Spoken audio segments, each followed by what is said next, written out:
नाजरीन अस्सलाम वालेकुम, मेरा नाम है खालिद अली और आप देख रहे हैं एनए न्यूज़। संडे स्पेशल में आज हम मुद्दा उठाने वाले हैं शिक्षा का। जी हाँ, शिक्षा का मतलब होता है एजुकेशन, जो बच्चों को एलकेजी से लेकर एसएससी, एसएससी से लेकर इंटरमीडिएट, इंटरमीडिएट से लेकर ग्रेजुएशन, उसके बाद वो ही स्टूडेंट नीट लिखता है, साथ ही साथ कई एमसेट पेपर्स भी लिखता है।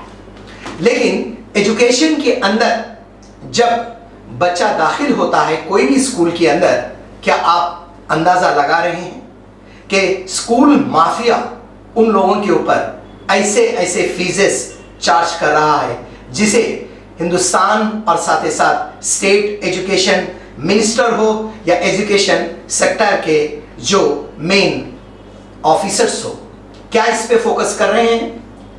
सिर्फ एलकेजी की फीस 22,000 से लेकर 25,000 रुपये है, वही एसएससी की फीस 70,000 तक है।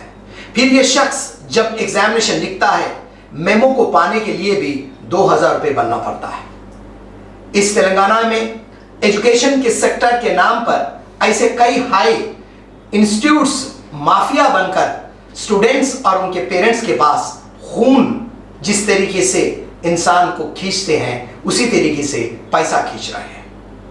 जी हाँ, इस पे भी कुछ बात हो पाए, एजुकेशन इतना सस्ता हो जाए और एजुकेशन के साथ साथ एक बाउंड्री हो जाए कि एजुकेशन सिर्फ इतने में, यानी उनकी फीस एसएससी की हो या कोई 4th क्लास की फीस हो, एक ऐसी फीस डिसाइड करे गवर्नमेंट जो तमाम स्कूल्स को बराबर हो।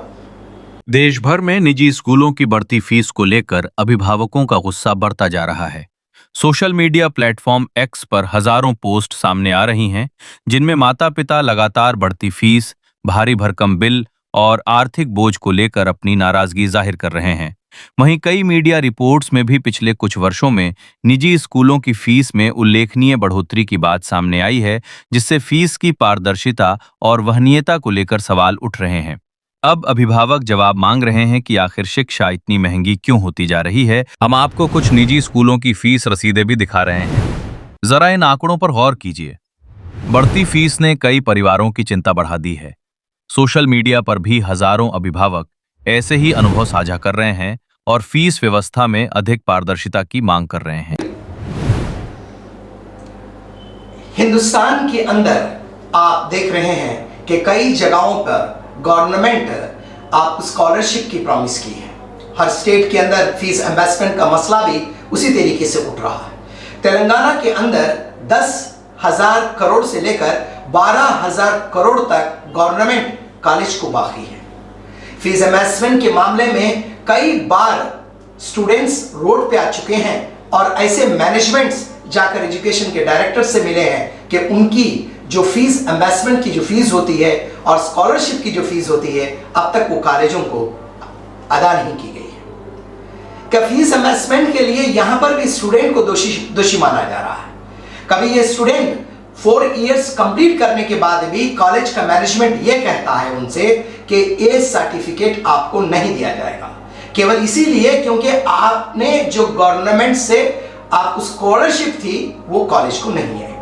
जब ये लड़का परेशान होता है और अपनी मुसीबतों से किससे ये स्टूडेंट कहना पड़ता है। समस्या एजुकेशन सेक्टर्स के अंदर जिस तरीके से जंतर मंतर पर जो है नीट एग्जाम के लिए धरने हुए, उसी तरीके से आने वाले दौर में इस पे भी चेतावनी गवर्नमेंट को मिलने वाली है। तेलंगाना में हजारों छात्र अब भी लंबित फीस रीइंबर्समेंट राशि जारी होने का इंतजार कर रहे हैं।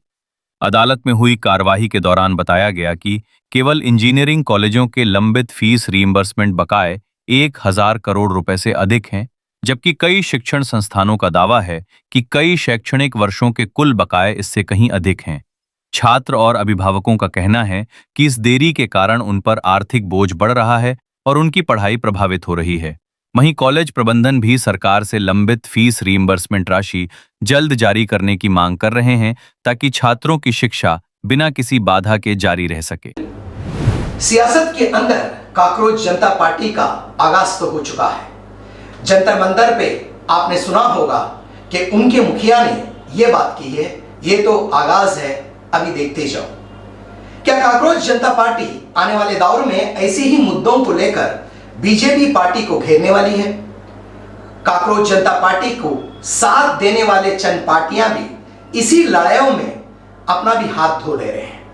क्या कांग्रेस जनता पार्टी आने वाले इलेक्शंस में उत्तर प्रदेश और ऐसे पंजाब और कई जगह पर इलेक्शंस होने वाले हैं, क्या वो अपने उम्मीदवार उतारने वाले हैं? कांग्रेस जनता पार्टी ने साफ तो ये जाहिर कर दिया है कि हमने पहली जंग तो जीत ली है। आने वाले दौर में कांग्रेस जनता पार्टी क्या इसी तरीके से इश्यूज को लेकर सरकार को घेरने वाली है, ये हम भी देखेंगे। लेकिन हमारा सिर्फ एएनए न्यूज चैनल यही डिमांड करता है, पार्टी कोई भी हो, मुद्दा कुछ भी हो, देश सुरक्षित रहे, देश उन एजुकेशन बच्चों के साथ रहे जो कदम से कदम मिला के चले। दीजिए खालिद अली को इजाजत और आप देखते रहिए एएनए न्यूज।